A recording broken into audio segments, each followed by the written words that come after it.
وعن ابن عباس رضی اللہ تعالیٰ عنہما قال قدمنا رسول اللہ صلی اللہ علیہ وسلم لیلۃ المزدلفہ اغلیمہ بنی عبد المطلب علی حمرات فجعل يلتح افخاذنا ويقول اے بنی لا ترموا الجمل حتى تطلع الشمس۔ ابن عباس کہتے ہیں کہ رسول کریم صلی اللہ تعالیٰ علیہ وآلہ وسلم ہمارے پاس مزدلفہ کی رات تشریف لائے، اور بنی عبد المطلب کے جو چھوٹے بچے تھے آپ نے انہیں سواریوں پر سوار کر کے مزدلفہ کی طرف بھیج دیا۔ فیال یلتہ، اور آپ ان کو یعنی ہلکی ہلکی ضرب لگاتے تھے،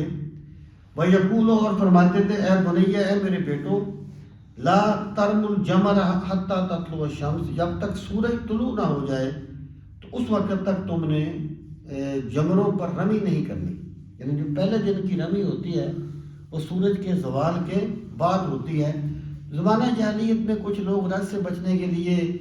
سورج کا طلوع ہونے سے پہلے ہی کر لیا کرتے تھے، تو آپ نے اس سے منع فرمایا کہ یہ جو رمی ہے آپ نے اس وقت کرنی ہے۔